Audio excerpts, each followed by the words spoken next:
We've got a tornado right here north of Venango.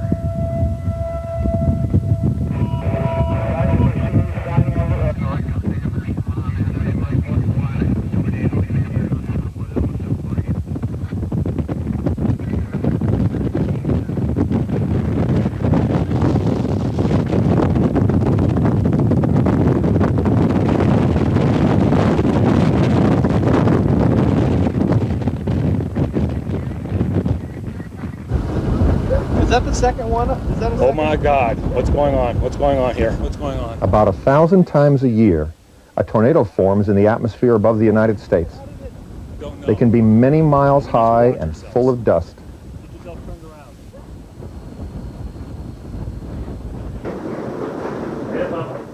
They can also be thin and transparent.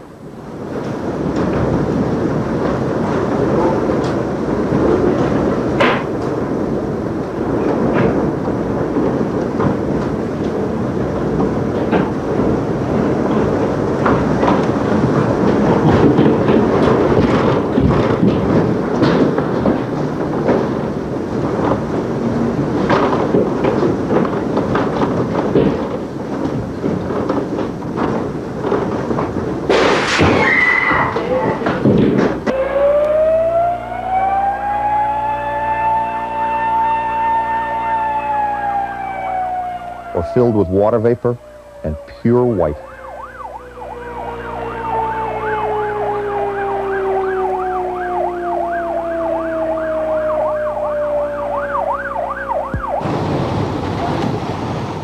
No matter what the size or shape, they do not form predictably and do not sit still for scientific study.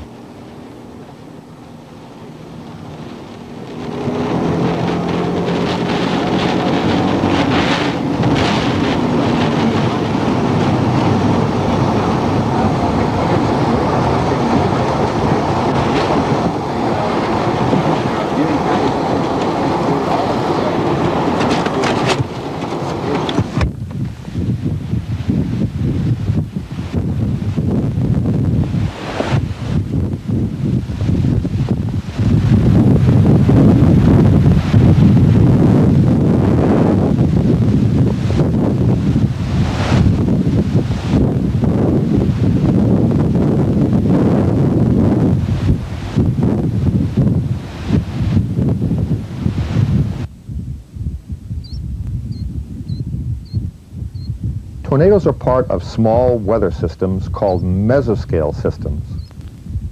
These operate between weather stations where there is little or no instrumentation. Because tornadoes are so short-lived, we have very few reliable airflow measurements, and the secrets of how and why they form remain a mystery, even after 50 years of our best efforts. Television news coverage can generate a lot of interest in tornadoes. One. All along I-35, people stopped and watched the storm come right at them. Try one more? We're good. You can do one more if you want. Let me do one more. 3, 2. Hang on, no, I'm not ready. 3, 2, 1. All along I-35, people stopped their cars to watch the storm head right for them. Beautiful.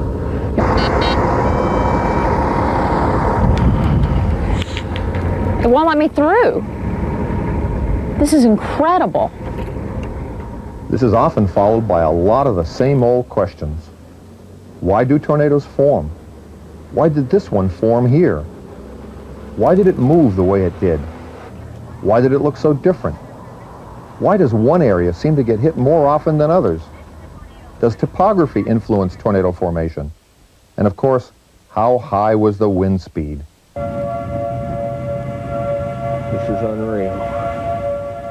Tornadoes are difficult to study, and some of the methods that might seem obvious are really not very useful at all. When it hits that field right there, as soon as it hits that house, I'm downstairs. Somebody call State Farm, get full coverage on my car. Oh shit. Parents had a big maple fall on their house just this past last Friday. Look at the stuff flying. Man, that is unreal. Hey, Brian, twisting right here too. For instance, after capturing more than 1,000 different tornadoes on video, one would think that these images would be helping us understand why they do and do not form. Right over in here. Man, I got There is coming through an open field. unbelievable. I've been waiting all spring to get some of this, man. Can I see? What is all that in the air? Just debris and stuff. There's a yard sale sign. We was coming through Illinois about 2 years ago, and there's a huge one. I mean, we was driving down the road, and it was chasing us down the road. If we would have had a video camera, man, we'd... Isn't that something? There's the bottom of it. Let's go inside now. I'm okay. Get in here. These videos usually tell us more about human nature than about the nature of tornadoes. Isn't that something? What if that's under somebody's house, though? It's in somebody's backyard. It looks like it ain't hardly moving, doesn't it? I don't think it is. Go ahead and grab the float, son. Nah, the floats aren't worth it. Look at that. I didn't grab the floats. Come on. Boy, if it gets over here, we're going to get the dogs in the house. Hurry up. April, dude.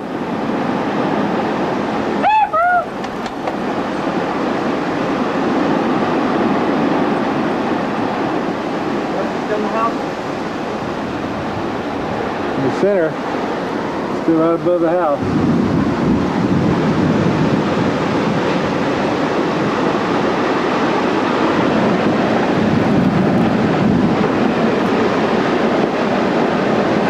Some limbs. Man. Isn't that something, son? Where the bright lights on? Go check.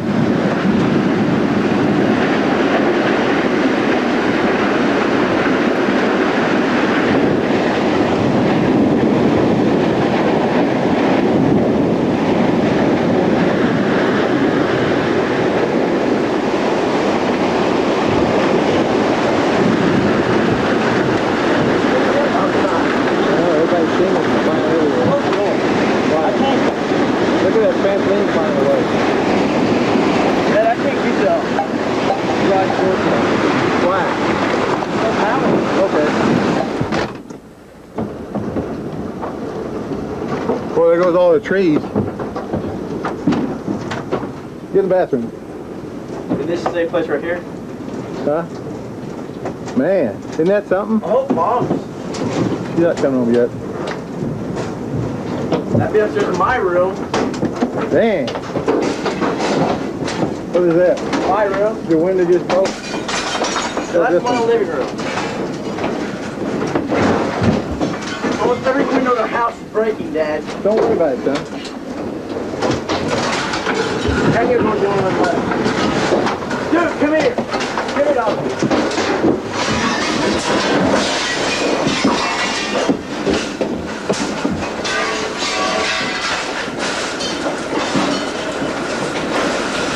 It won't last long. It was a small one.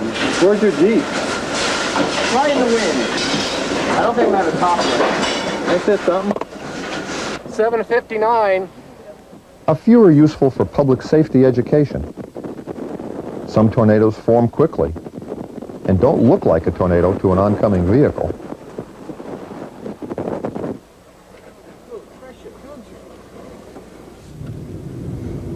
There it is, crossing the interstate. Watch, see if it takes out the sign. God, this Oh, that truck. Oh, jeez. Tornado crossing I-40.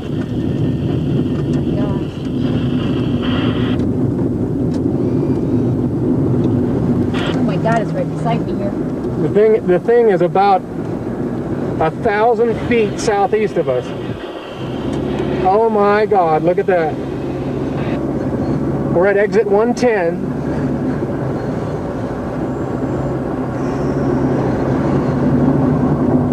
Yeah, let's go. Oh my goodness.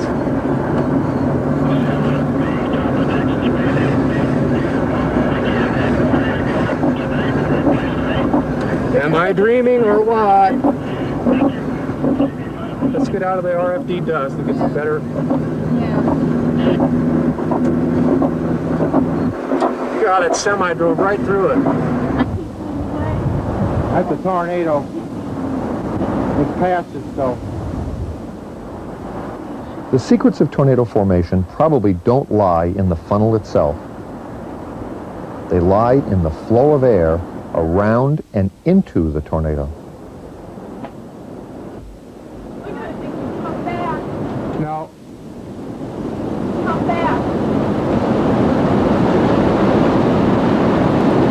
They went right over it. There it is. Look at that. Right in there.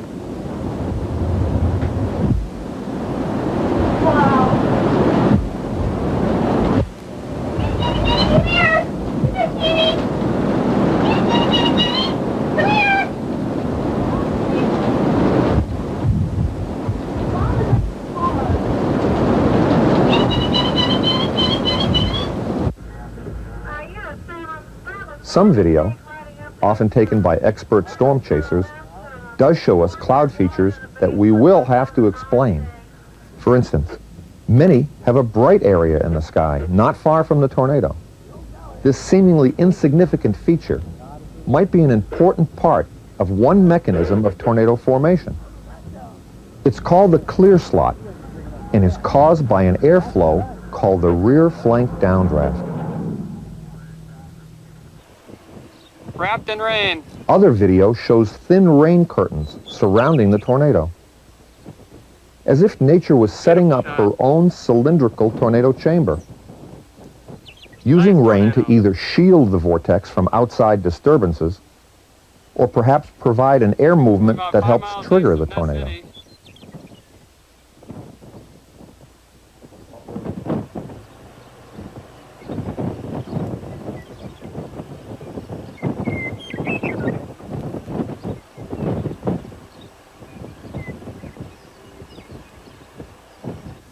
Most home videos don't show very much of the storm, focusing on just the tornado, and they're taken very randomly.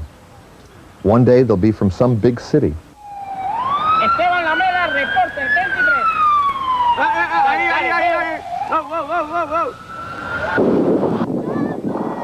Whoa. Would you stop?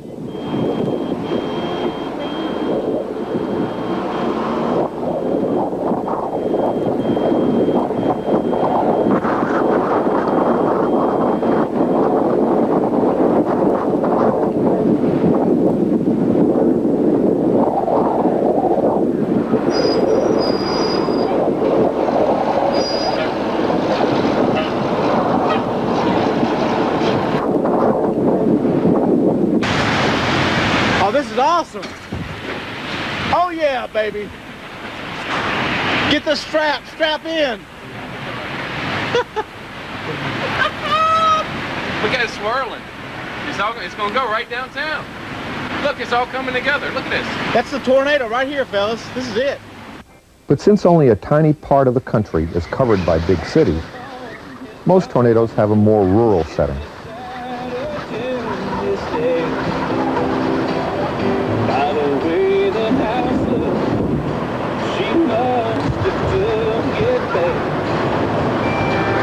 There goes the house.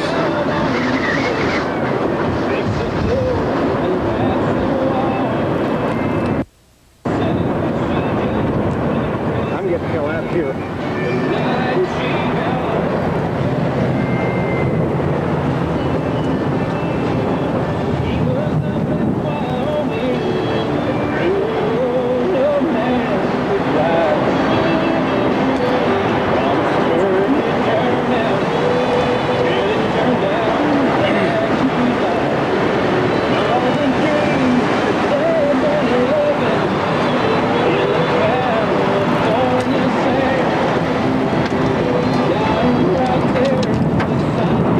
They want another house.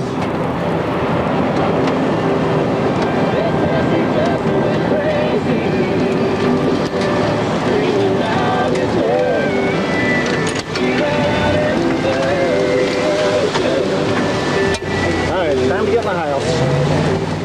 We need ways of studying tornadoes systematically, on a daily basis, under controlled conditions. With supercomputers in short supply and storm chasing limited to just 2 months a year, physical modeling just might prove to be a useful off-season alternative.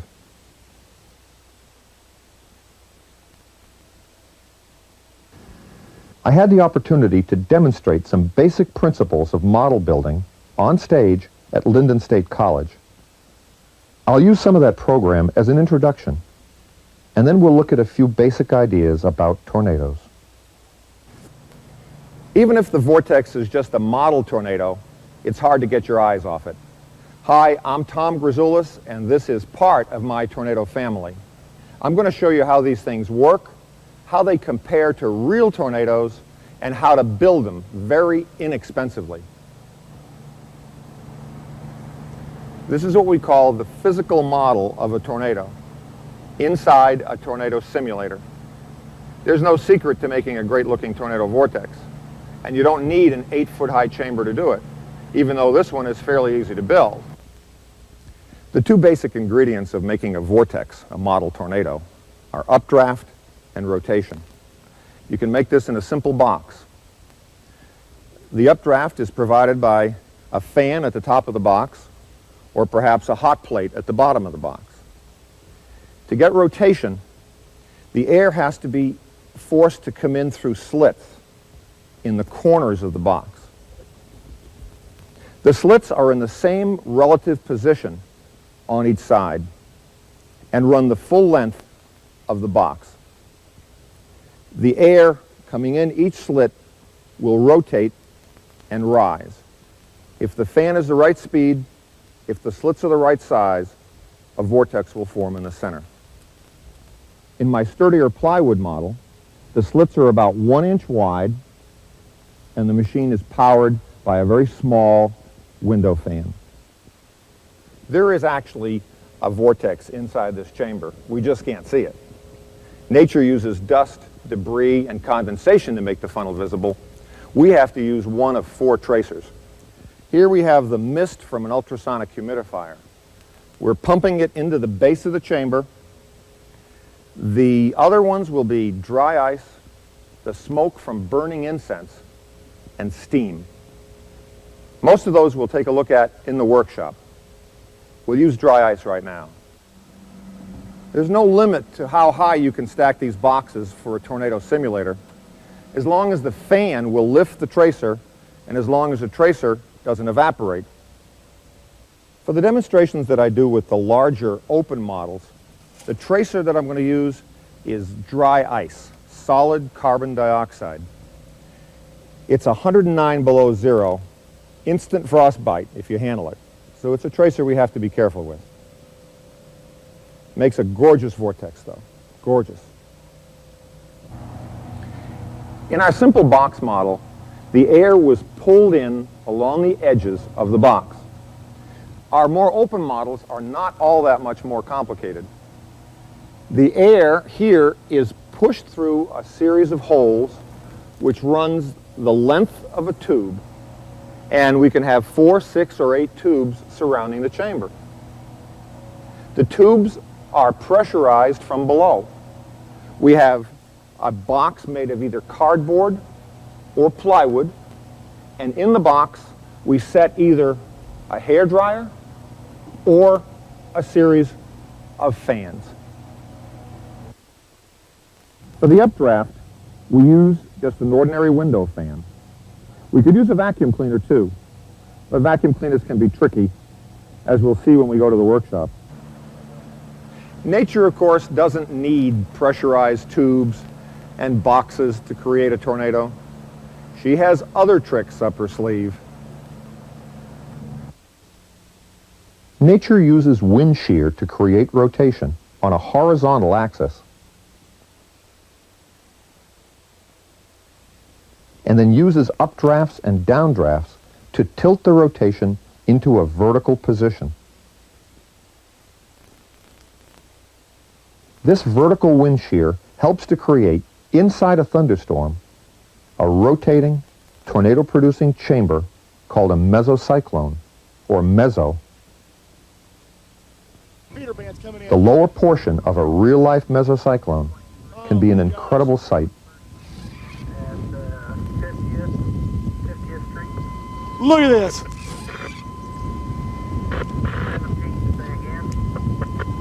Road T, Road 30, looking east-southeast at a very large mesocyclone.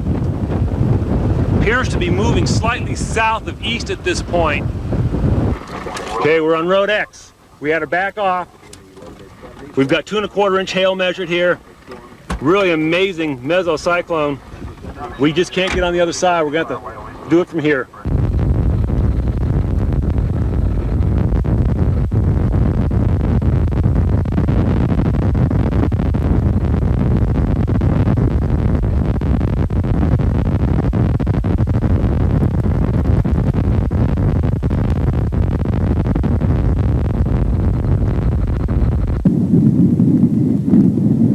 Looking north-northeast, good lightning out of the mesocyclone from a point somewhere, probably about 10-15 miles west of West Point, Nebraska.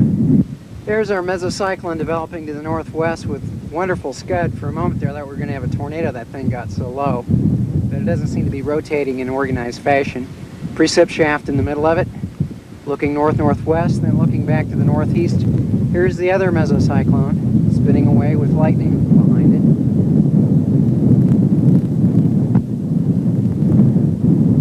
Oh, that lightning is really something. That's beautiful. One is really aware of the power of the Creator when he sees all this. Okay, I'm going to do you saying it. Okay, if we look back off behind the pole there, you'll see the right edge of this big cylinder, and Bobby will pan cyclonically around this whole big cylinder, and you can see how big and beautiful this mesocyclone is. And the primary of interest almost due west of us. Excellent.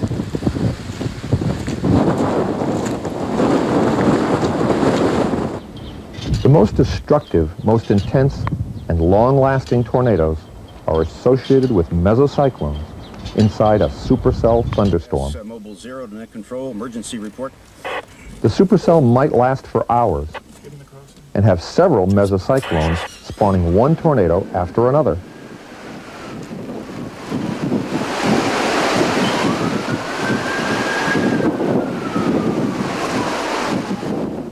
In my opinion, the chambers that we produce are not model mesocyclones. They simulate a type of tornado that's not as strong, long-lasting, or intense as those from mesocyclones. They are called shear zone tornadoes, or land spouts. What we have inside this chamber is horizontal wind shear. By that, I mean that on one side of the chamber, we have air blowing in one direction. We move horizontally to find 3 tubes blowing air in the other direction. It is this horizontal wind shear that produces the vortex. For instance, in Colorado, we might have on one side air off the Rocky Mountains moving to the southeast. On the other side, air moving to the north across the Great Plains. Between the two, if we have a towering cumulus cloud and some updraft, things might look like this. Land spout. Time is what? Time is 4 minutes.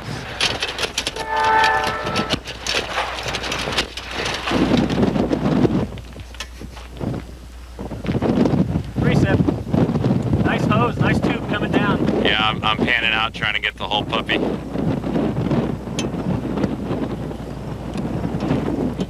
Yeah, it's just swinging around. Oh, that's beautiful. Hi, this is Craig. We have a land spout tornado on the ground right now. Southeast of Sheridan Lake, it appears to be moving very slowly. It's hard to tell what direction it's moving. Stationary.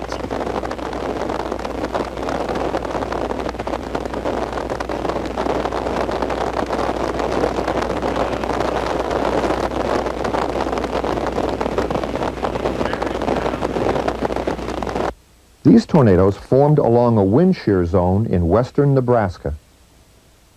That shear zone was at the edge of a thunderstorm that formed between flows of dry air and moist air. The storm itself probably enhance the wind shear. Got a land spout. These non-mesocyclone tornadoes, or land spouts, can be thin and nearly transparent. Or they can be big and dusty. Yes. Some might look more like a dust storm than a tornado, as they weaken and grow wider. But tornadoes from a mesocyclone can look like that too. Very often, you really can't tell what kind of tornado it is just by looking at it. It's not always obvious whether or not there's a mesocyclone above the tornado. You got that whole funnel yet, Dave, from top to bottom? Yeah. Shear zone tornadoes can form over water, as can mesocyclone tornadoes. Both are called water spouts. In some parts of the world, like off the Florida Keys, the shear zone type of water spout can form by the dozens. They are all true tornadoes, no matter where they form, as long as the circulation extends from the cloud all the way to the surface of the water. The National Weather Service won't count them as tornadoes unless they hit land. But that doesn't make them any less of a tornado. Just because a funnel touches down on water or moves out over the water, that doesn't change the mechanism that made the vortex form in the first place.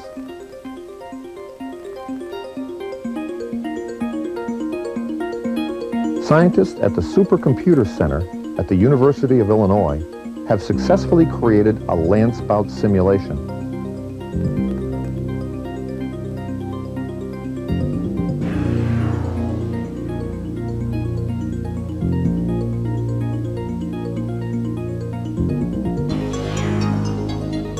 Waves along the boundary seem to curl up into vortices. The computer started with just initial weather conditions on a wind shear zone and equations of what is called vortex sheet dynamics. The green tracers indicate upward movement. The red shows downward movement. Both up and down movements are also quite obvious on some physical models. This simulation was not meant to model the Lasbury, Texas land spout outbreak, but there are strong similarities.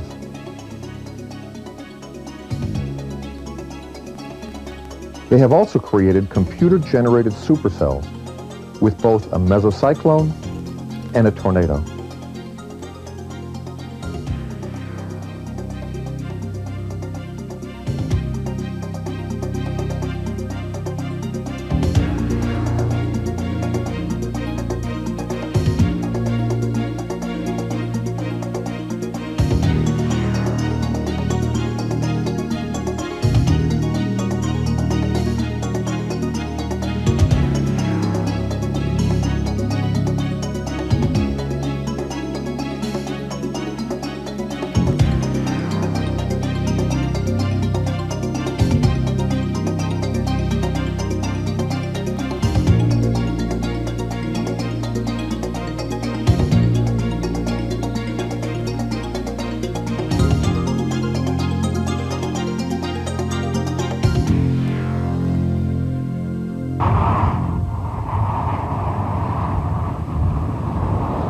In 1997, this tornado struck Jarrell, Texas, and leveled a residential section of town. It removed most of the evidence that homes had ever existed there.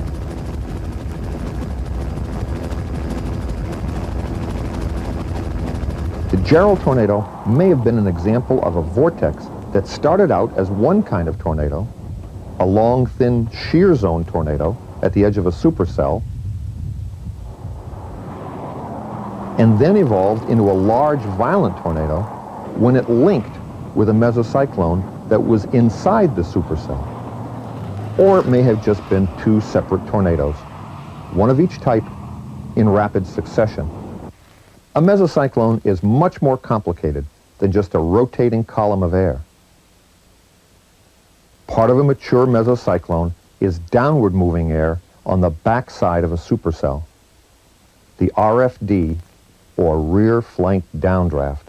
This descending air dries out a portion of the cloud and evaporates it, creating what looks to be a bright area or a hole in the clouds. Probably about 8 miles to the west-southwest of Turpin, Oklahoma. You can see the rear flank downdraft at the left, and the wall cloud or collar cloud, and for a moment there was a tornado that was on the ground to the left of the oil tank.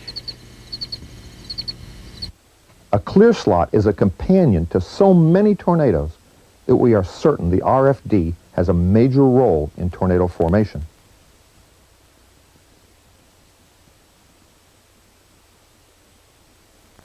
Behind the clear slot, strong cyclonic. Okay, see it? Clear slot? Yeah, so you just gotta hang it down, see it moving. Trying to do it. Yeah. It's trying very hard. A lot of times I think it's FCC's the bow tie funnel, quote unquote, in the clear slot. There it is. Oh, wow. Beautiful. Oh, man, I've never seen that. Get it, get it. Bow tie funnel. Oh, yeah. Bow tie funnel in the clear slot. As I noted earlier, the secrets of tornado formation probably don't lie in the vortex itself. They lie in the air that surrounds the funnel. Studying mesocyclones and RFDs at close range is difficult, but very necessary. Just touched down, now it's just a funnel. The atmosphere around the funnel can be as dangerous as the tornado itself.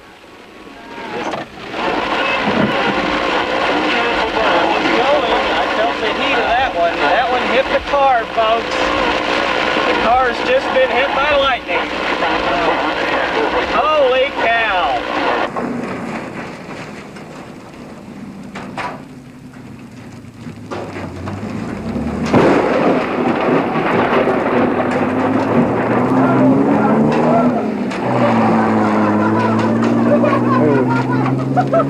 Rotation to our south.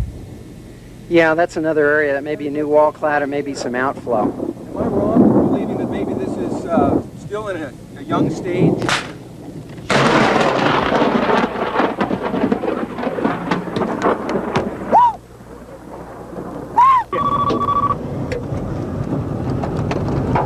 Hello? Yeah. Yeah, we almost got hit by it. Really? God. We're in oh, you're right in front of us. We're in baseball hail. We got to get out of this area. Ooh, these are mean-looking stones again. This is a real spectacular video right now with this hail in the foreground and a tornado in the background. Had this tornado not been wrapped in hail, a remote control helicopter might have been able to fly at least part way to the funnel. Are those blades going cyclonic? We're going to induce a tornado. Yeah.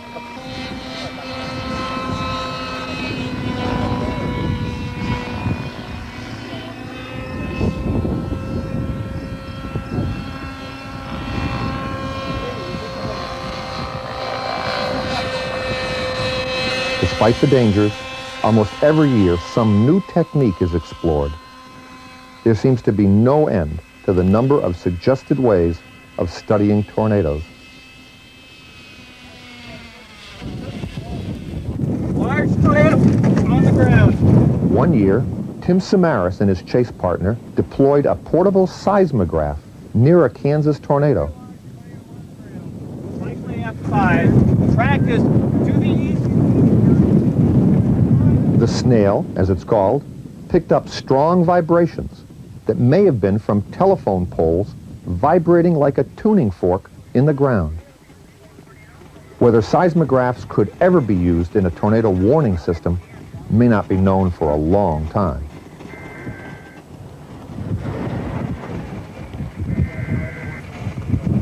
Time 7:45. Snail deployed. Large tornado to the north. About 5 miles. You think I should deploy it a little further north or just wait here and deploy and drop south? But do not deploy now. Do not deploy now. It's not a photogenic up close.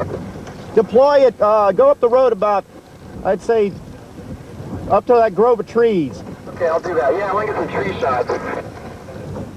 That same Kansas tornado was historic for another reason. Steve! Here, for the first time, a heavily weighted video camera was placed in the path of an oncoming tornado. The funnel passed over the camera while the videotape was recording.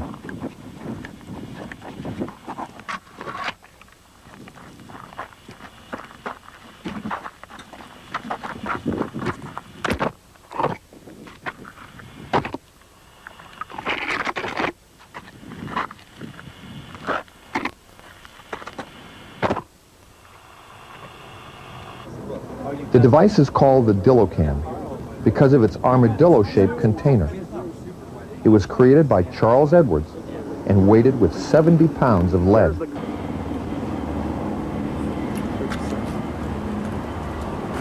It was placed in front of the tornado by Casey Crosby. There's the clown that deployed it. There.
Every year, skilled pilots fly near tornadoes, but they gather little or no information about airflow.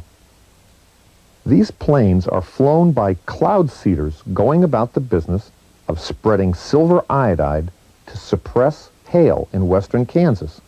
Perhaps someday they could be outfitted with automatic satellite positioning and some basic pressure, temperature, and wind instruments. Kansas cloud seeders, silver iodide, hail suppression.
Seismographs, dillocams, and airplanes are exciting things, but for most of us, the only tornado we're ever going to get close to is one that we build ourselves. Before I take you on a tour of a few simulators, I want to give you a brief history of physical modeling. There was a time, about 20 or 30 years ago, when physical tornado models were actively researched. In the 1960s, Professor C.C. Chang at Catholic University used rapidly spinning screens to create some fascinating vortex behavior.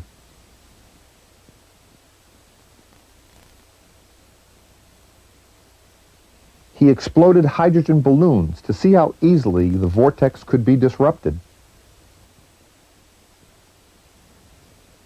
At about the same time, Neil Ward, a real master of tornado simulators, was working at the National Severe Storms Laboratory.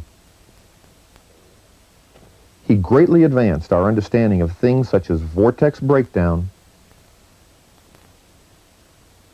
and multiple vortices.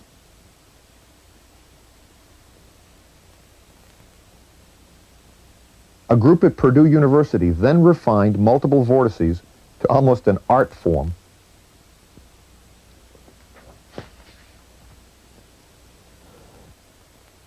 At the University of Chicago, Professor Fujita and his students created a model with no walls. The vortex was generated entirely from above, with air forced down on the outer edge of the circulation and drawn upward in the center. This is probably not how tornadoes actually form, but this model was the first that used downdrafts as a trigger for vortex formation. Nature probably uses downdrafts also, but in more subtle ways. After Neil Ward and the Purdue group reached the holy grail of multiple vortices, interest dropped off dramatically. But in the mid-1980s, Ned Kahn, working for the Exploratorium in San Francisco, began building simulators like this one in museums around the world. Then in California, Real Effects built a simulator in the desert without walls for use in a European car commercial. The commercial featured storm chaser Gene Rodin as he avoided all obstacles and planted a probe inside the vortex. The commercial was never broadcast in the United States.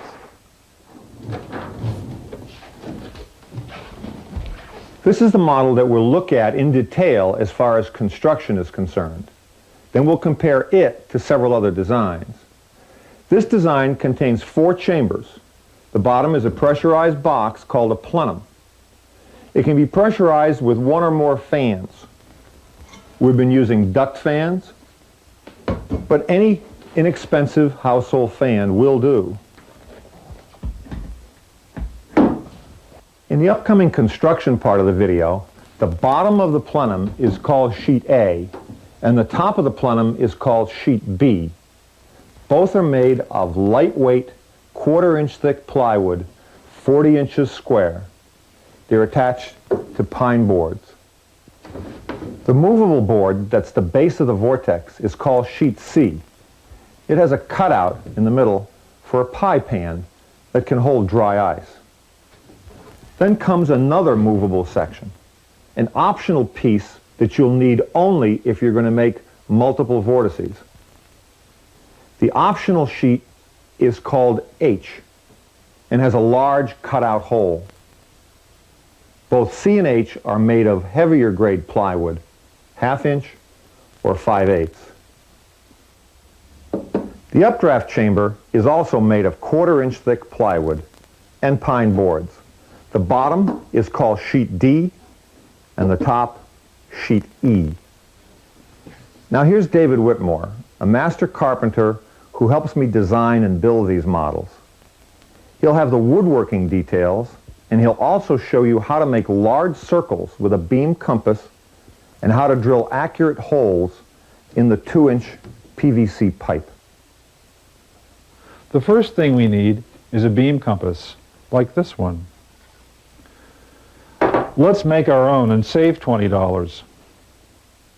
The beam compass is just a bigger cousin to one of these, and we use it to make the big circles.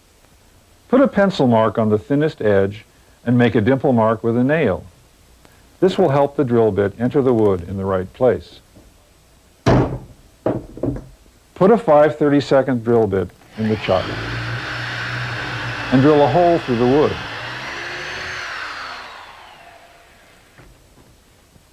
Cut strips of 60 to 80 grit sandpaper the same width as the wooden stick.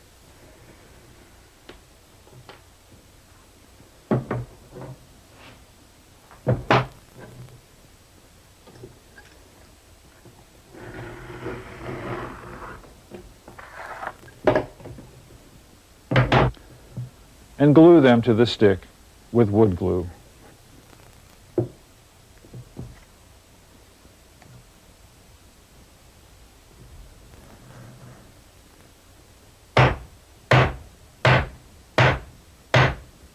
Lash a pencil to the sandpaper side with elastic hair ties. Hair ties are much more durable than rubber bands. Tighten the elastic with a small stick on the side opposite the pencil.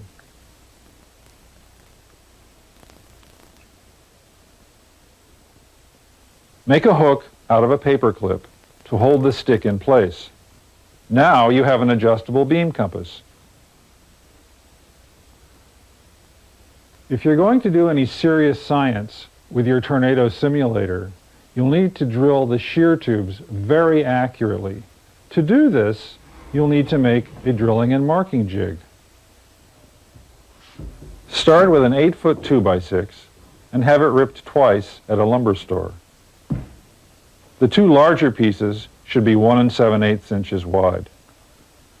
1 7/8 is the outside diameter of the tube.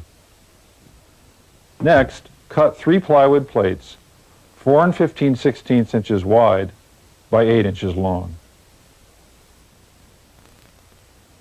4 15/16 is the width of the 2 ripped boards plus the tube itself.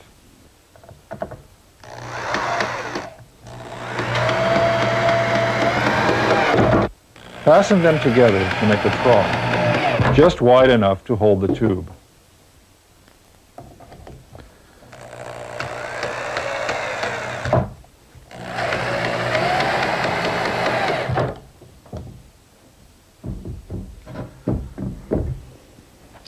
Put marks on the edge of the wood at regular intervals. Working from the bottom up, there are 7 holes 1 inch apart. Then we skip 2 inches and mark the first hole of the chamber at 9 inches.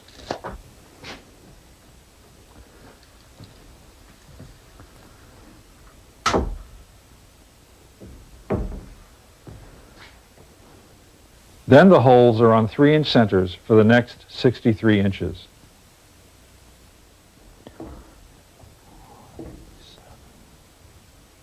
The last 6 inches has no holes.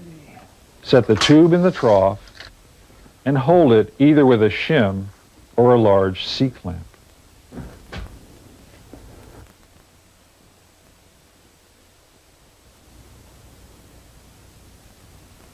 Mark the tube at the proper drilling points.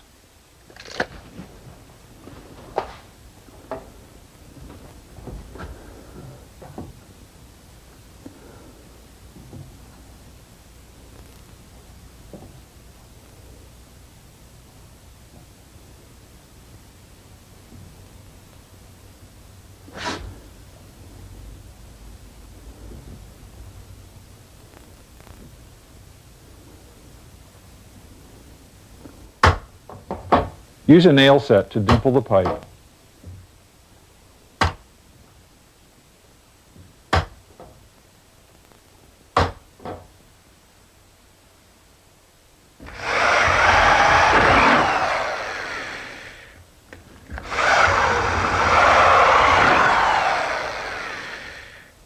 The bottom 8-inch section inside the plenum needs to be drilled on 4 sides. The drill bit will become dull and need to be filed after drilling each tube. File it 2 or 3 times, following the angle that's already on the bit. Be sure to file both sides of the paddle bit the same number of times.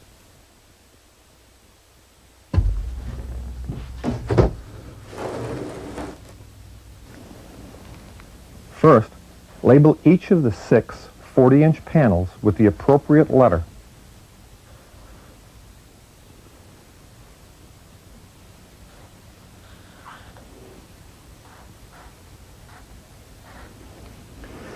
Bring the stack back into a neat pile and mark the midpoint of each edge.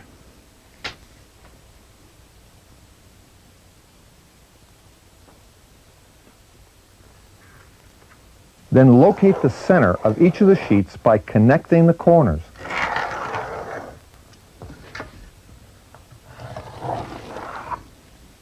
Using the beam compass, draw a circle with a radius of 17 inches.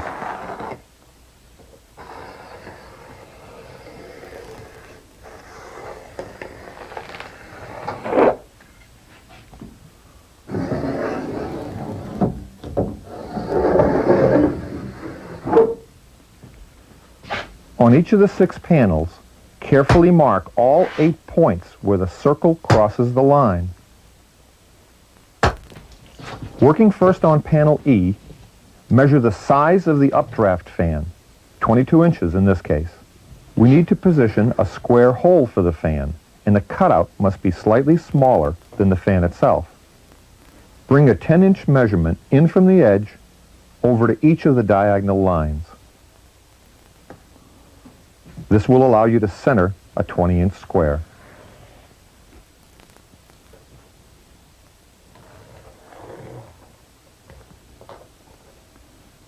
On sheet D, the bottom of the updraft chamber, you draw a 10-inch radius circle. This will make a 20-inch diameter space for the updraft.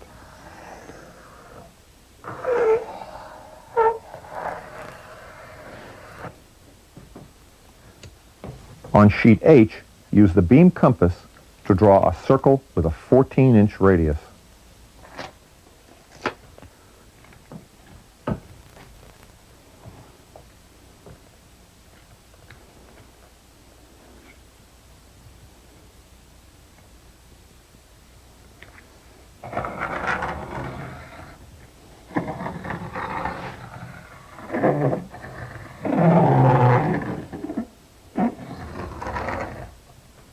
On sheet C, there needs to be an 8-inch diameter cutout for a pie pan that will hold dry ice. The measurement is the top opening of the pan. The rim will overlap onto the wood, and the pan will be recessed so as not to disturb the airflow. Measure the diameter of the tubes, 2 inches in this case, and draw a circle of that size on sheets D, H, C, and B. They need to be centered on each of the carefully marked points on the 34-inch circle.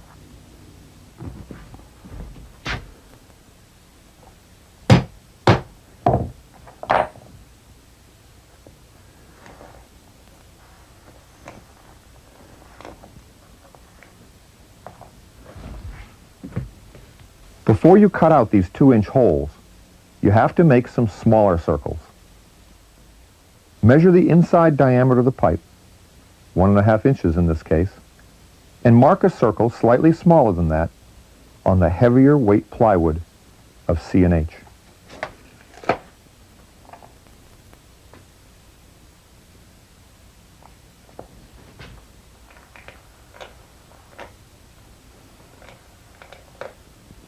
Drill pilot holes on the edge of every piece that needs to be cut out. 1 square, 3 larger circles, and 32 holes.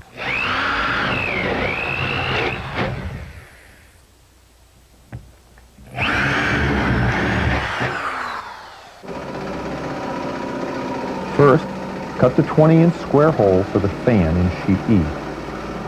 Then the 20-inch updraft hole in sheet D.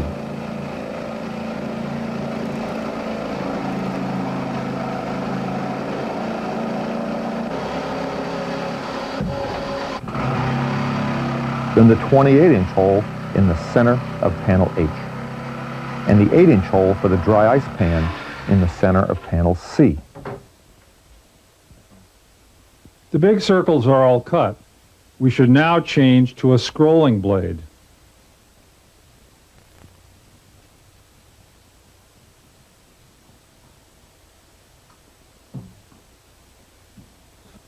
Then cut the inside holes on sheet C and H.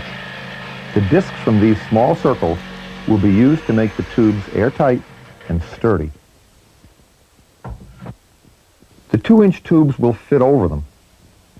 Don't pass on this idea just to save time. This method will make your model look and feel more professional.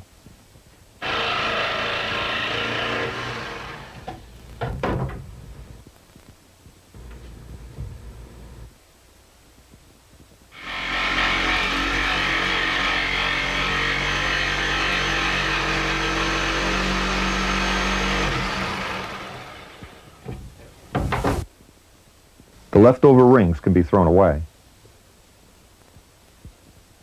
The holes in sheet B should have the smallest tolerance, since the bottom plenum needs to be airtight. The other holes can have a 1/4 inch extra space.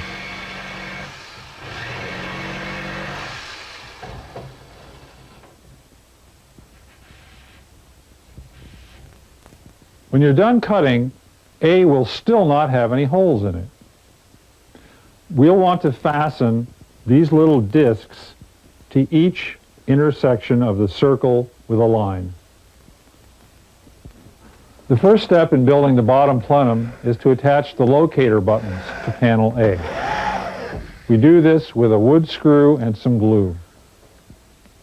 We put the screw in from one side, then attach the button from the other side. Now we have to turn the panel on its side. Here's the old-fashioned method with a manual screwdriver.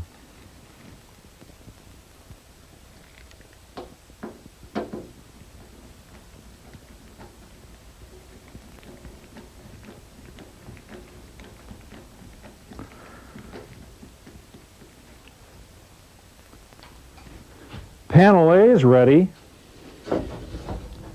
and so is panel B. So now we're ready to make the bottom plenum.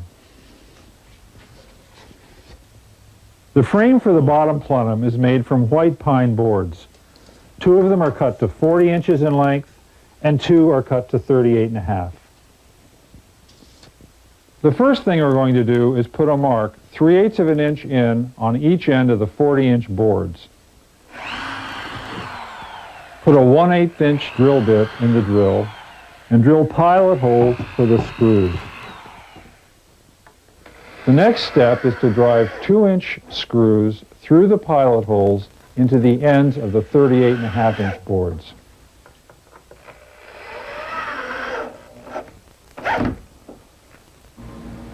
The next step is to fasten panel A to the plenum frame. Make sure the buttons are facing the inside of the plenum. Now we're going to nail the 1/4 inch plywood into the pine frame with 4-penny galvanized nails. Go to the other side and match the plywood to the corners. This will assure that the frame is square. Turn the plenum over and fasten on panel B.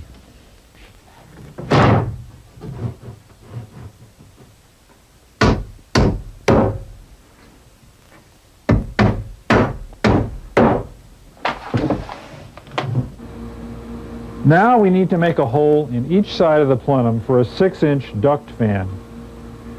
We don't want the fan to enter the plenum right in front of an air tube, so we need to pick a spot between 2 air tubes. 13 inches looks pretty good. So we'll come down 13, find the width of the plenum, and divide by 2, and come up that far from the bottom.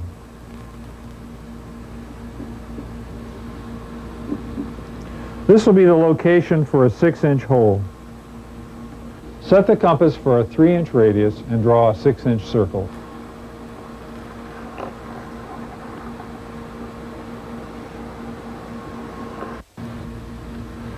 First, we make a pilot hole for the jigger saw.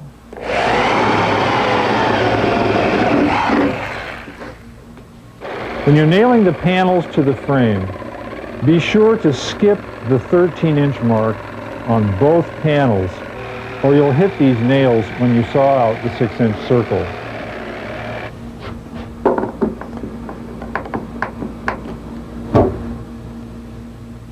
The top chamber is completed in exactly the same way. Make sure the buttons are facing the inside of the chamber.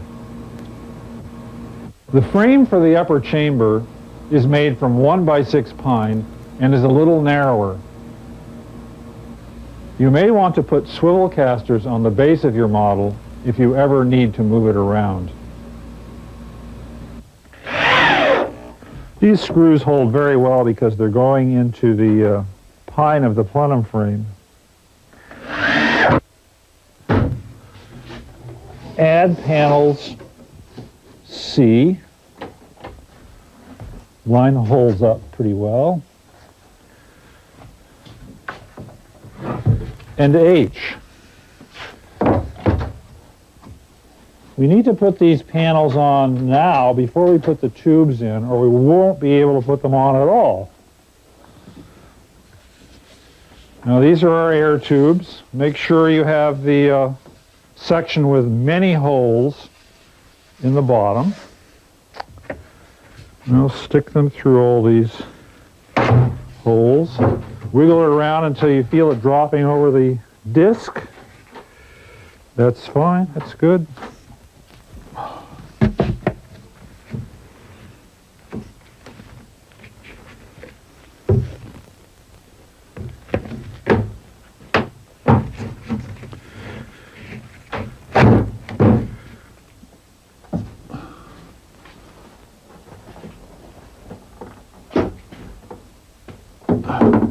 For now, we're just going to sit the upper chamber on the pipes.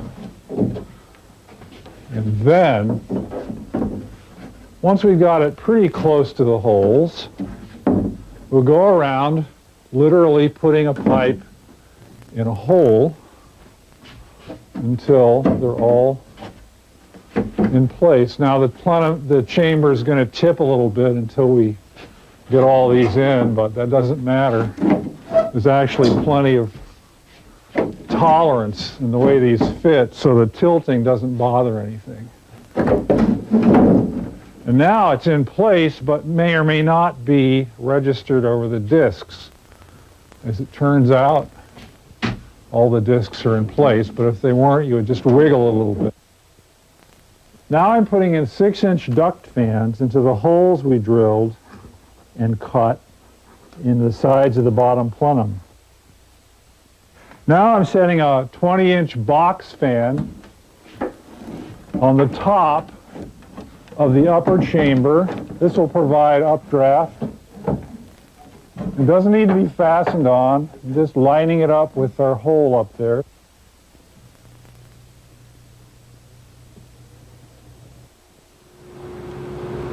Next, we paint the wood black, shine a bright light in from one side, add a pan of dry ice and some hot water, and enjoy the show.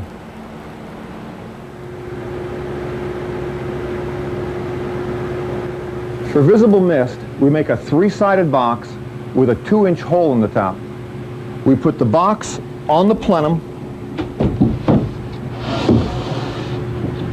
and the visible mist humidifier into the box.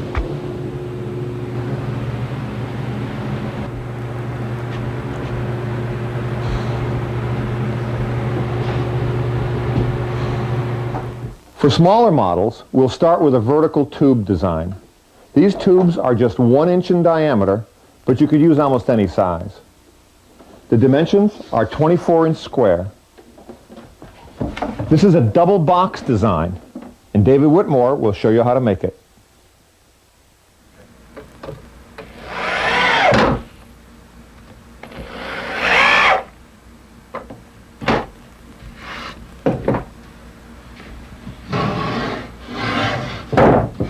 Now I've got the 3 plenum frames.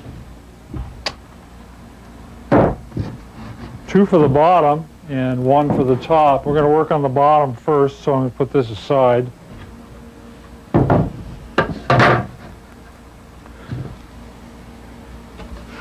The plugs for the tubes on sheets A and E are just pieces of wooden dowel glued on a circle 20 inches from the center.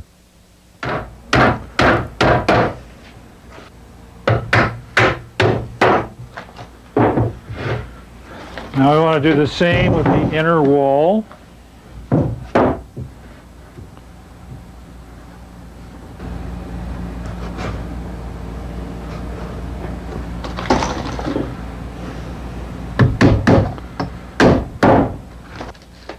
Let's turn that up.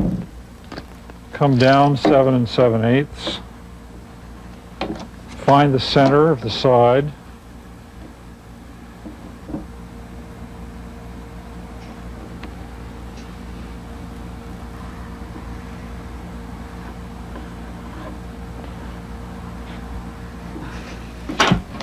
The fan hole in the bottom plenum will be the same diameter as the nose of a hairdryer.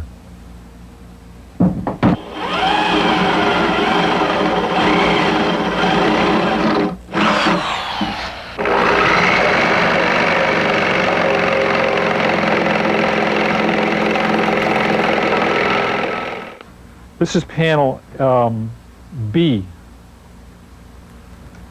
which is the top of the bottom plenum. It's the same in all the models. Until I get it just where I want it.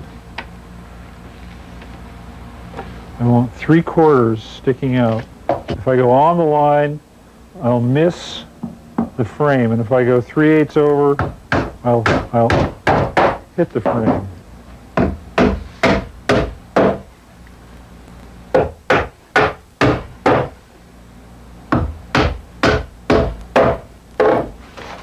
Now that the base is finished, let's put these legs together and hook them onto the base. These are made from a 1x6, and we're going to nail the wider piece over the narrower piece. We're going to screw the wider piece over the narrower piece. And I'm going to use glue.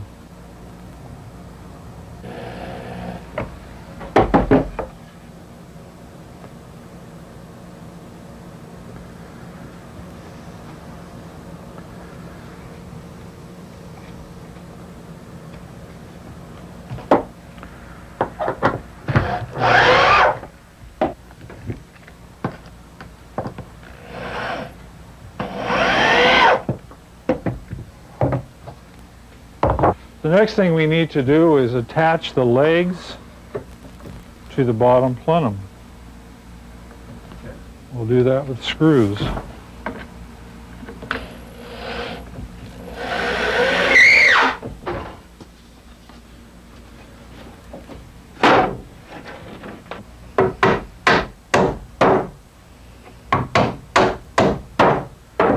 Okay, there's panel D hooked on. And now I'll turn it over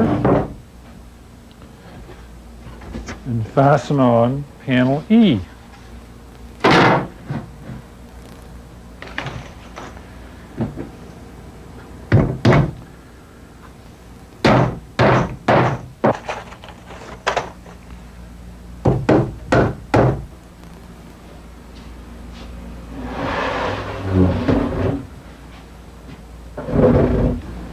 This is a very tight fit in panel B.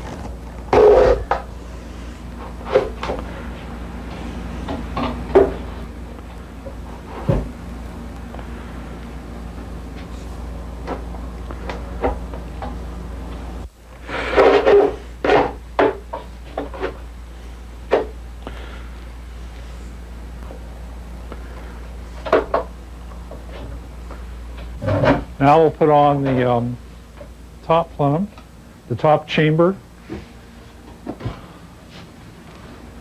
And well, we can look up into the chamber to see the air tubes on this one, so the ends of the tubes should go together much more easily.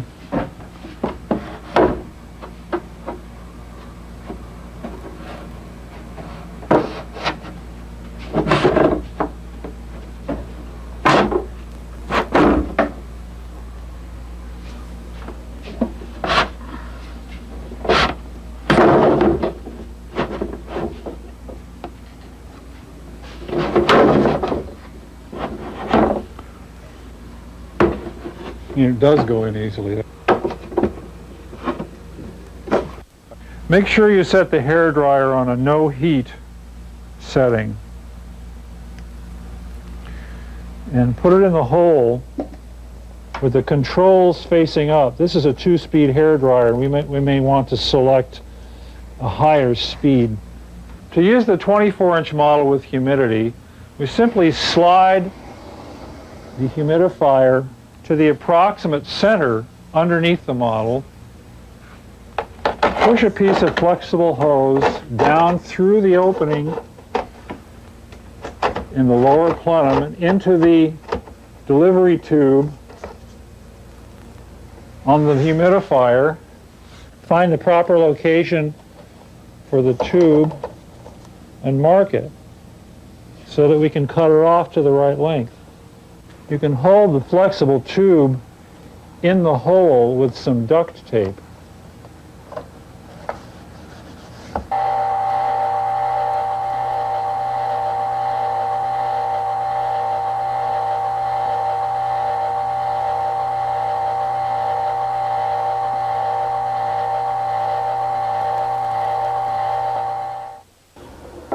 The speed of the updraft can be reduced by using a few pieces of wood to raise the fan. You can fine-tune the pressure in the bottom plenum by drilling a few small holes near the fan. Gradually opening and closing these vents will provide a wide range of vortex sizes and speeds. You may want to try building a small sliding door in the side of the plenum that can be calibrated.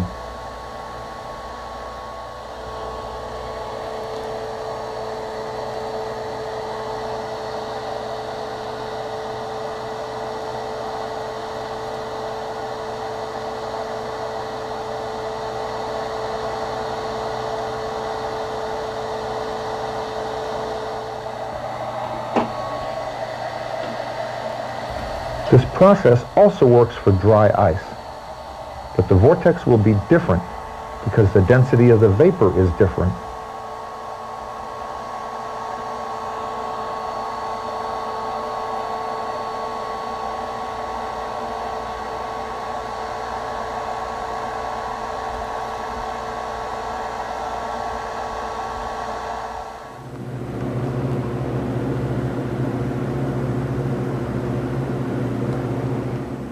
The double box design that you've seen before at the base is now on top. The updraft fan sits up there where it always has. This outer box is pressurized by a duct fan, but now the air comes down to pressurize the tubes instead of up from the bottom.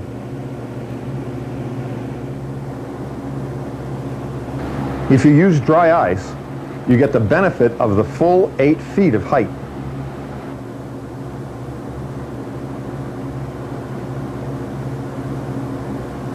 Here's my favorite variation on the vertical tube design, and a good one for a serious school project. The big difference is that the humidifier is recessed into the center of the plenum, sort of a double box design. Because the humidifier is in the base, the model is shorter, so the updraft fan is not as close to the ceiling and there are fewer turbulence problems. The pieces are lettered the same, except they're a full 48 inches square. Here's a few construction ideas. The base of the 48-inch model is built with 2 frames rather than 1. The outer frame is 48 inches square and the inner one is 24 inches square. The discs on the bottom of sheet A are larger because we're using 3.5-inch outside diameter tubes. with a 3-inch inside diameter. Corner of the frame. Do that by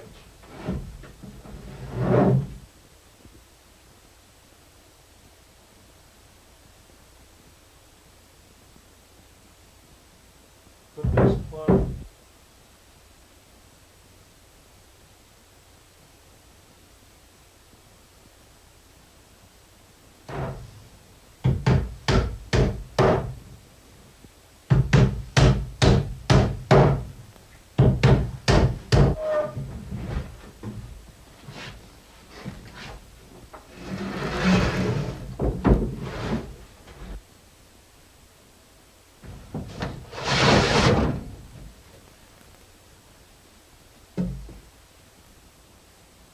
The addition of panel B completes the bottom plenum with an empty center for a humidifier. Such a good example.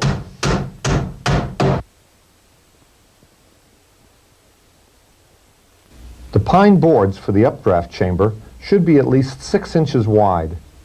The updraft fan on this and other models should not be placed on just a single plywood sheet. A cylindrical chamber below the fan channels air upward in more of a column and seems to help vortex formation.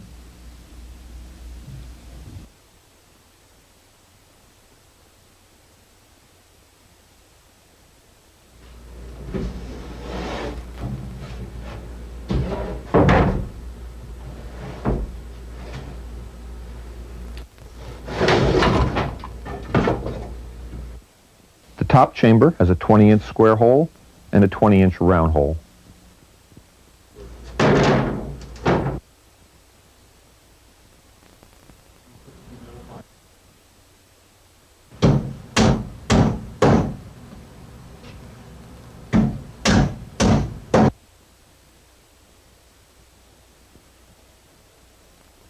Since the empty center of the base needs to hold a 24-inch square cover, we need to add a little edge to hold it up. You need the usual 6-inch hole in the base for a fan.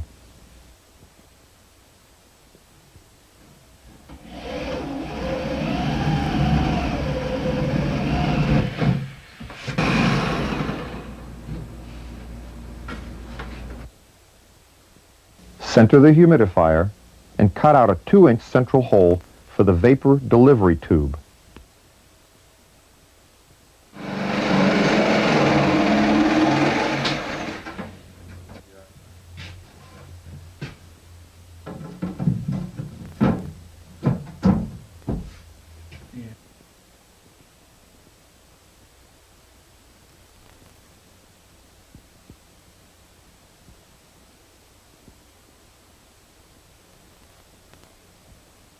Cut the tube to the proper size and put it in place.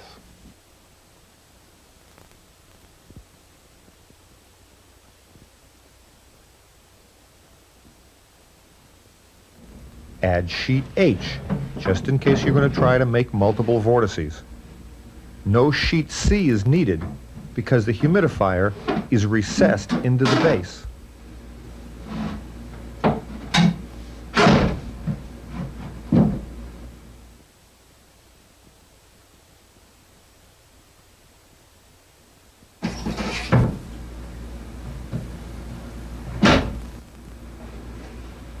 Lift the updraft chamber without breaking the lights or damaging the ceiling.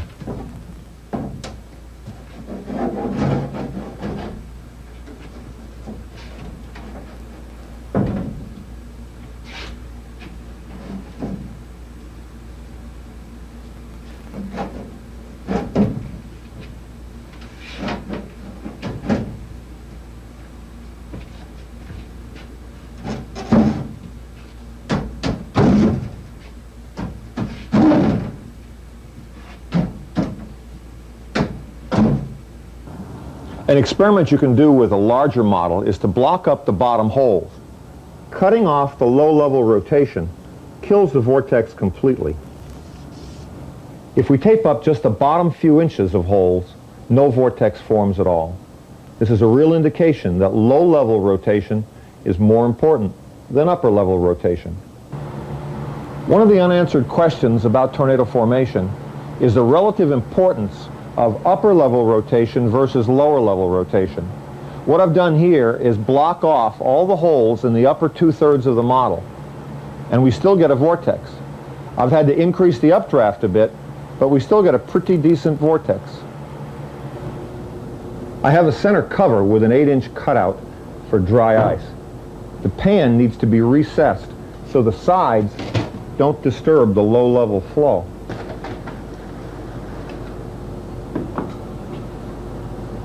Every change in the updraft, every change in the temperature of the tracer, every change in the speed of the fans, every draft in the room, every change in the number and position of holes that are covered up will alter the vortex. The secrets of its changing size, intensity, shape, and durability can be explored here. But the real challenge will always be trying to relate what we see in the laboratory with real tornadoes.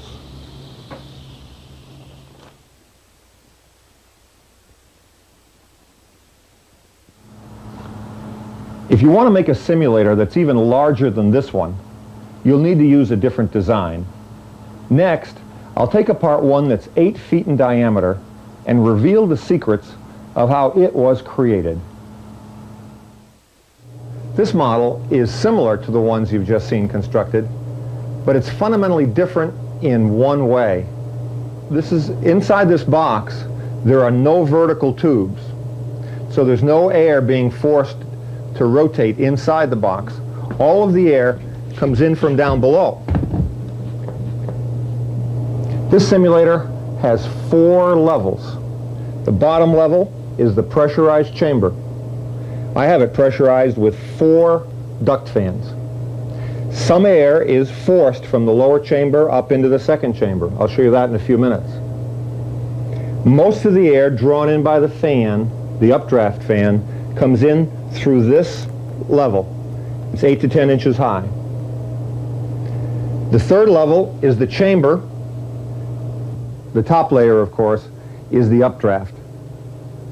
The updraft here is a box with 4 duct fans facing outward. I didn't have enough room at the ceiling to put a box window fan blowing straight up. The walls of the box consist of 16 panels, each panel being 2 feet wide. My front 4 are Lexan. The back and the sides are plastic. The first 2 are hinged as doors. And when you open the doors, the vortex will change. If you had hinged doors at each corner, you'd have another control over the airflow.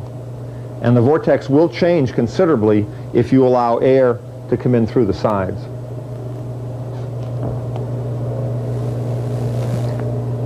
I'm not going to show you how to put this together.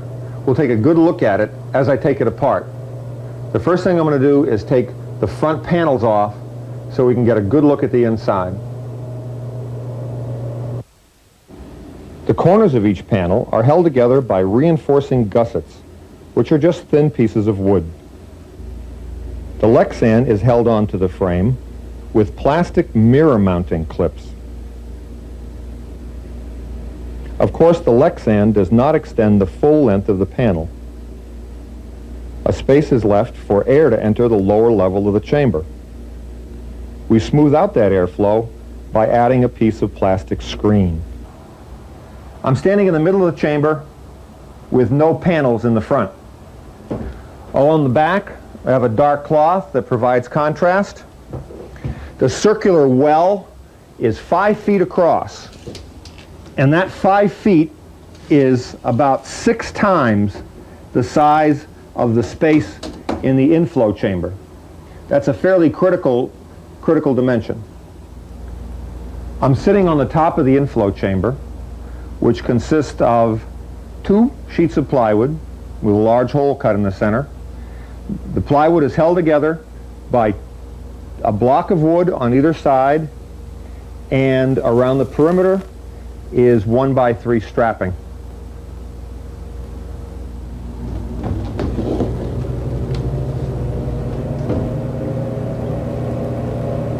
When the machine is set in motion, the lights go on, the chamber below becomes pressurized, and the humidity from 5 humidifiers starts pouring through holes in the center of the floor. Let's take a look underneath there.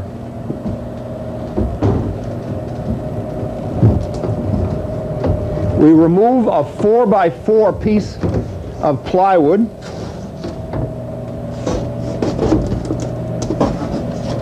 And what we see is that the center of the chamber, this lower chamber, is actually hollow.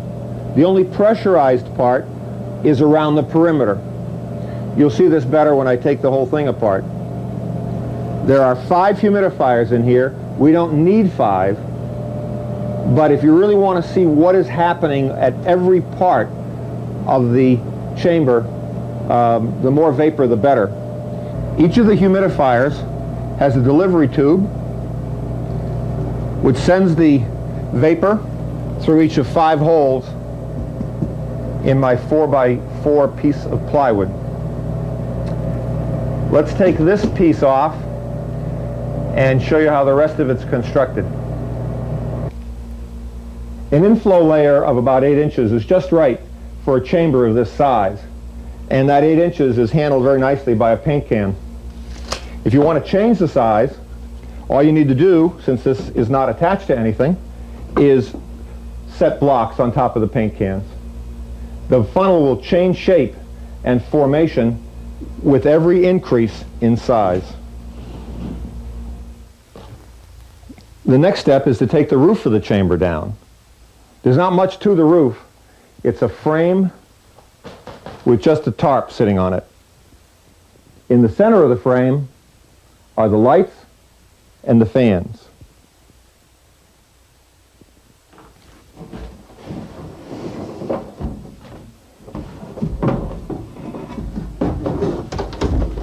Here is our upper chamber.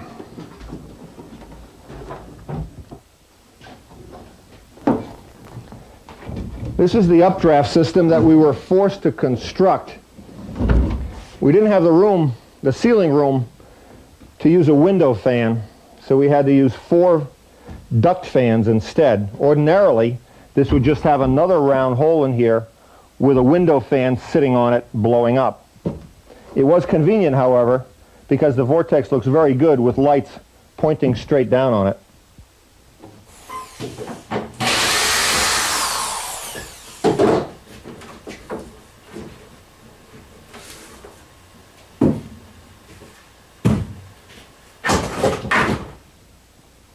All that's left here now is a 3/4 inch strapping frame that held the panels on. Before I take these off, let me show you where the bottom was attached. The frame is actually attached directly to the bottom pressurized plenum.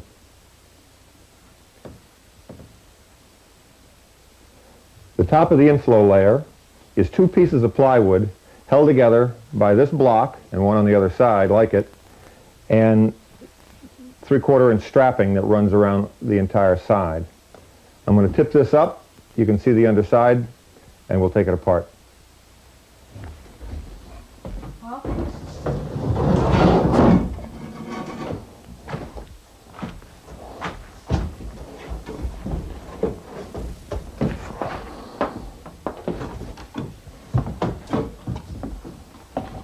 The block of wood that holds the 2 pieces of plywood together is attached from underneath.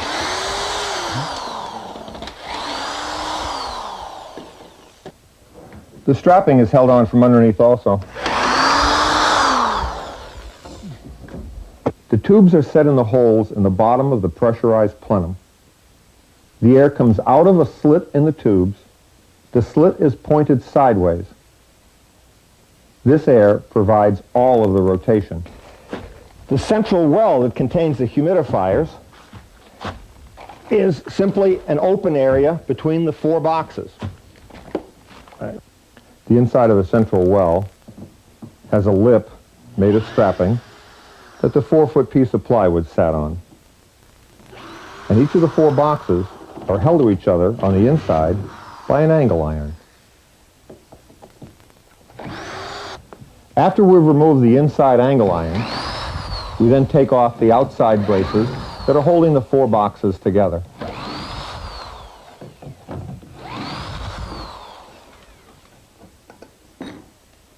Now we can see that the pressurized base was actually 4 separate boxes, and that each box contains 1 fan blowing inward and 2 tubes blowing air sideways, set in a circular pattern.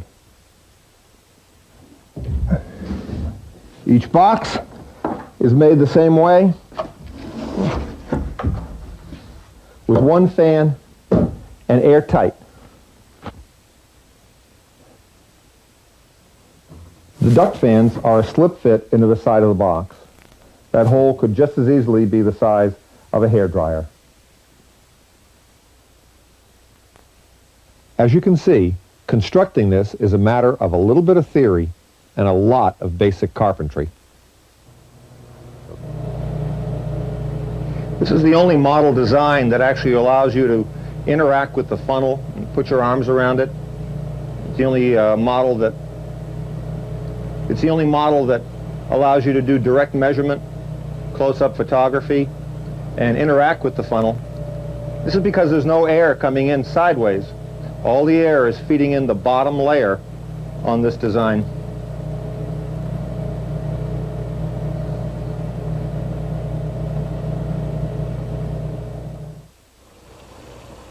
The simplest model is a 14-inch square, 28-inch high box with 1-inch wide slits on the right side of each face. The 1-inch openings need to extend almost to the bottom of the box. Remember what was said earlier about the importance of low-level airflow.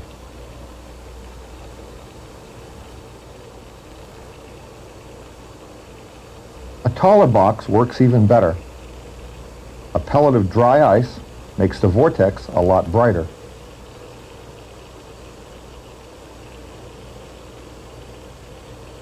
But with this design, wider is not necessarily better.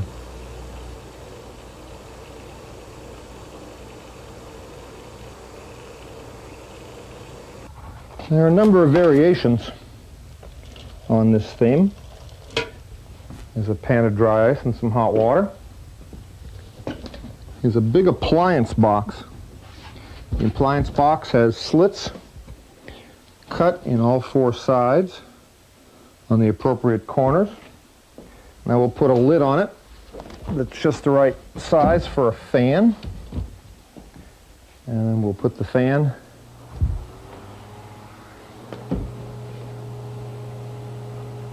on, and with a little luck, we'll have a vortex. Doesn't form instantly, but it's pretty reliable. Fans need to be on high initially, and then you can lower them and watch the vortex chains form. You'll need 2 clear panels, one to look through and one on the other side to shine a bright light through. Incense can be used as a tracer, except you have to use so much of it that it stinks up the room, and I don't think it's particularly healthy. But I'll show you how to do it anyway. It's also difficult to light. Inside this box are 5 sticks of incense placed on a piece of wood. The updraft is through a box that has a light embedded in it, so that it shines straight down into the chamber.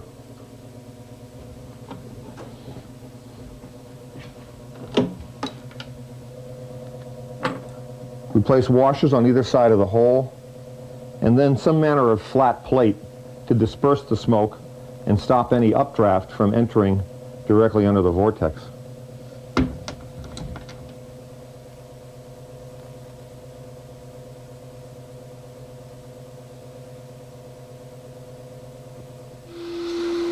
The suction from a vacuum cleaner is surprisingly weak, and it's a poor choice for an updraft, but it will work in a few cases.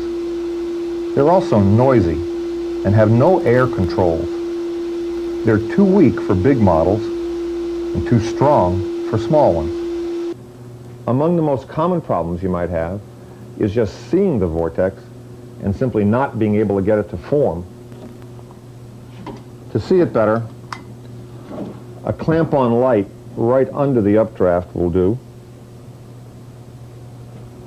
If it simply won't form, it could be that there's air circulating from the updraft fan against the ceiling and back into the chamber, or the room just may be too drafty. You can solve that by simply draping window screen all the way around. The window screen will allow a vortex to form in the lowest flow circumstances, even in a drafty room. I've got both fans on very low. The advantage of low flow is that the vortex is very ephemeral and will sway back and forth very gracefully. One of the biggest mistakes people make initially is to have the fans all on high. That doesn't give you the best results. Oh my goodness. One of the most difficult vortex forms to physically model is the multiple vortex tornado. Tornadoes that have multiple vortices are often very destructive, and they are rare enough so that even expert storm chasers may go many years without seeing one.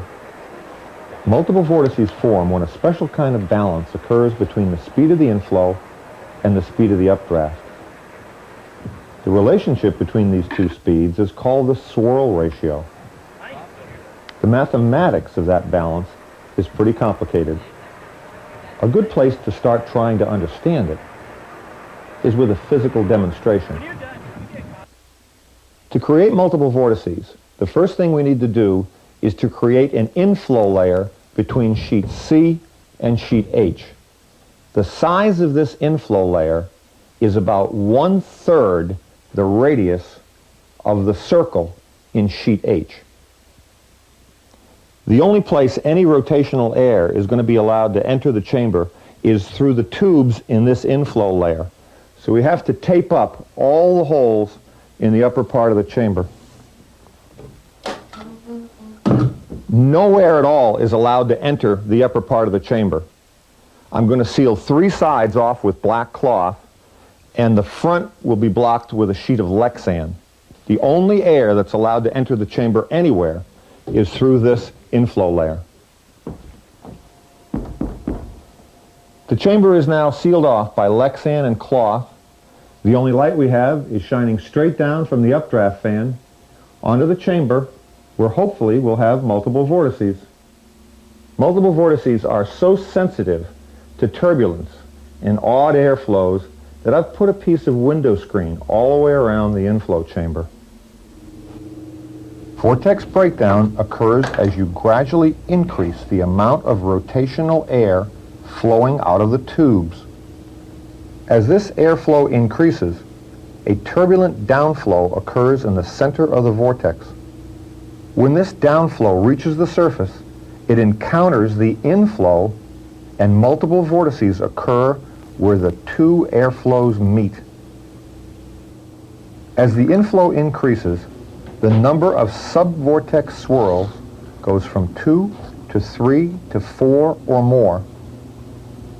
Actually creating multiple vortices on a low budget with everyday items from a hardware store is difficult and the ultimate challenge in tornado model building. In this program, I've tried to remove some of the mystery behind building tornado simulators. I have tried to show you some of the fundamentals from which a serious investigator can experiment and can learn something about why tornadoes look the way they do, about the importance of low-level airflow, and why sometimes tornadoes refuse to form despite the presence of an incredible overhead rotation. Tornadoes remain a spectacular, multifaceted, insidiously complex problem, but it's also a problem that offers research opportunities for both the university PhD and the science hobbyist. The secrets of the tornado are still secrets, but hopefully for not too many more years. WB0PLZ, did you copy the report from Oh, I lost the call sign now. KM4KS. He reports that there is sighted a tornado on the ground near State Road 22. Please relay that information via the wide area repeater system to Davenport NWS. This is WW0Q. Oh my. Oh, that's beautiful. Took out some building. Yeah. Oh my. Break KP0 TSV. Oh my. 0 TLZ, this is WW0Q, net control, go ahead please. Net control, this is Kilowatt Bravo 0 Tango Sierra Zulu eastbound I-80. I need the seats repeater system input for this area. I am following the storm for W0BXR and I've lost them off the Cedar Rapids repeater. I need the one for down here. Can we have a relay? Dennis, can you pull that one off the top of your head?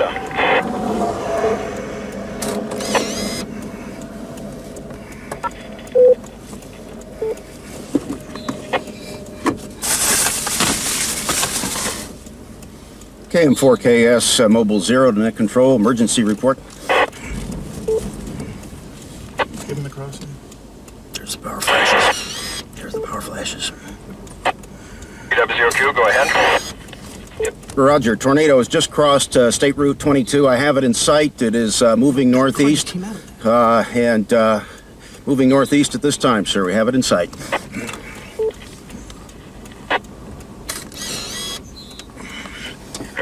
Understand from the station reporting that you've got a tornado sighting and it is moving to the northeast. Is that a QSL? Roger, this is KM4KS, Mobile 0, 3 miles east of River Junction on State Route 22. And got a tornado in sight. Oh my goodness. The KB0TSC, did you copy that report from KM4KS? KP0TSC, Roger. I need the input CTS CSS. I need the CTS CS input for this watts here. Affirmative, that's PL100. PL100. You window up, please. KP0TSC, clear QSYC. Roger. Safety concerns, are we okay? I think so. This thing changes course on us. I believe we're all right. I am going to... We have any additional reports at this time? This is WW0Q. Window over here, Adam. I got it.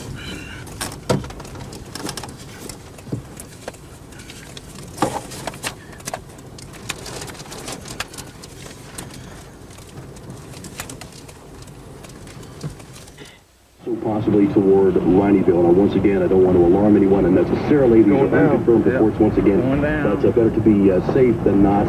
If you are living in the Rineyville or near the Cardinal Creek subdivision area, we do recommend that you immediately take some shelter because there are reports of funnels. The Bowling Green storm chasers. My car's getting the hell beat out of it. Everybody's on the side of the road, which I don't blame them. Don't worry, Bowling Green. We're taking care of you. And we're been through tornadoes, hail. We're doing Twister 2. I'm gonna film me another tornado.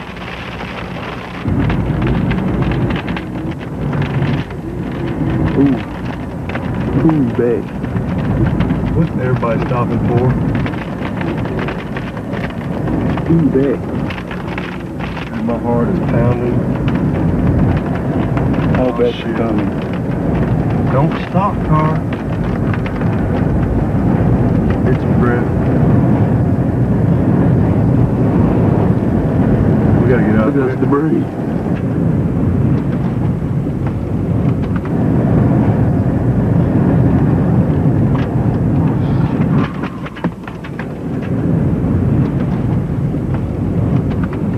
Get on the side, Vic. Huh? Get on the side of the road.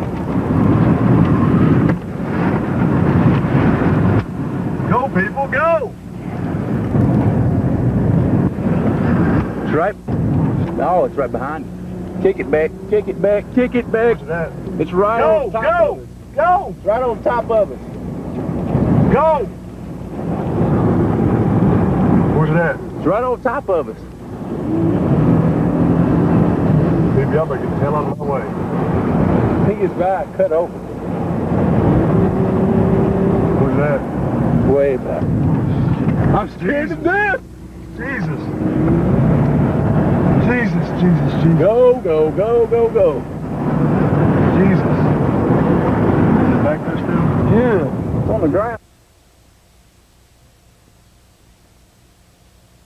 Mega supercell. Mega, mega, mega supercell. Unbelievable. Look at the feeder bands coming in. 617 wind chill, be 1023. Oh my gosh. Looks like to me it's going to produce a large tornado. I've got east winds at about 50 miles an hour. Large tornado on the ground. Large tornado on the ground. Steady, steady as she goes, Jeff. Steady as she goes, Jeff. Multiple vortex tornado. Multiple vortex tornado on the ground. Large tornado on the ground. Large tornado on the ground. Large tornado on the ground. It's coming right at me. Large tornado on the ground. Multiple vortex. Multiple vortex tornado. Large tornado. It's now northwest of me. Tornado on the ground, northwest of me.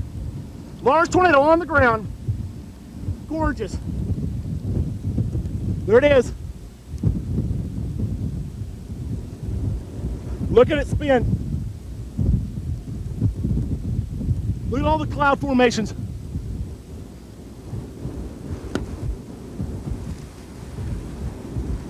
I'm at 100th and Perth, 100th and Perth.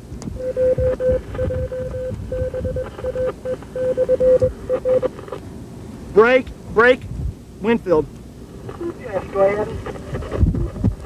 KC5 GLA, I've got 2 tornadoes on the ground at 100 south in Perth, 1,000 in Perth and 100 south in Perth. I've got a large tornado on the ground. USL. Yes, I've got it's multiple vortex. It's like a quarter mile from me. I've got a great video, Mike. It's about 100 yards west of me. I'll send you back a picture momentarily. Bye. Tornadoes moving east, southeast at about 10. Take care of yourself first. Tornado continues on the ground. Tornado's a large tornado now. It's a very large tornado. It's now about 100 yards wide. KC5, Golf Lima Alpha, Jeff, KC5, Golf Lima Alpha, Perth. Large tornado continues on the ground. It's moving due east. It's now about a quarter mile wide, very large tornado.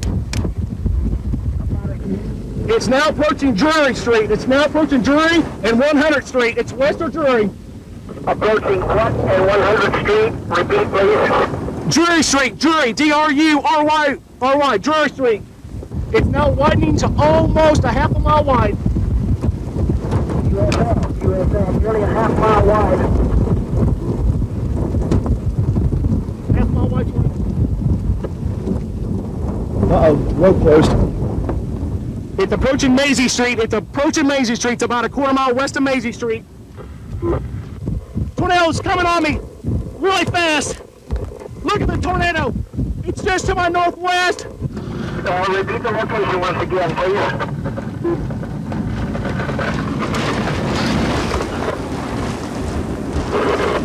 It's going to be at 200 Street South, 200 East, 100 Street South, and at Maisie. It's becoming a very laminar tornado. It's now a quarter mile wide. It's almost stopped again. It's just a big fat stovepipe. Thank you. Look at that tornado. Large tornado.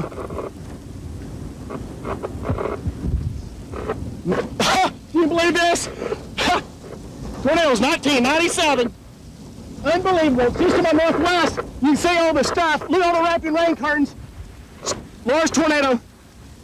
Uh-oh, I've got to go.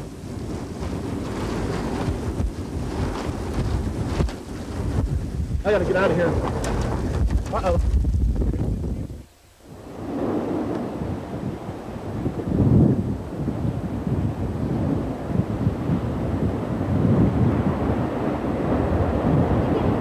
No, just stay in there.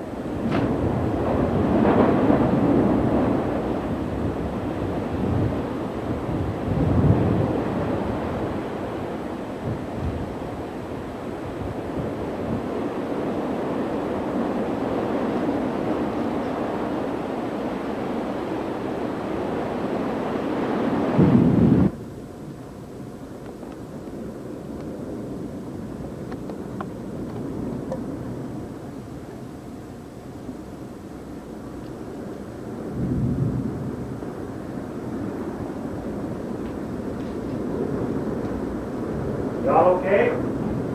Great.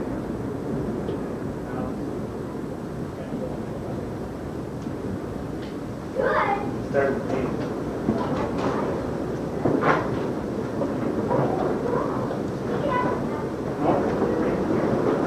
Yes, up.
Can you see it? We're supposed to be downstairs, but we're up here. Holy cow. It's coming right over the top of us. Jody and I thought it was a dust cloud. Let us die, God. If we die, we sell this tape. Wow, look at that coming right over us. Wonder if it's God, it's coming right over the top of us. Icicle. I don't know if we should be standing here. I wish these windows went dirty. I'm gonna go get some. No, Jerry, you won't have time to wash them. We'll be dead by then. Jerry! No, we gotta go downstairs. It's coming right over us. Right over us. Yes. Yes, it's coming right over. Shut the window. Let me see. I'm gonna wash the window really quick. It's fine. It's Jerry. God. Jerry, it's moving really fast. The top. Look at the top. We gotta get out of here. The Bye. top is See you later. really big. Bye. Goodbye. It's coming right over the Bye. top of us. Bye.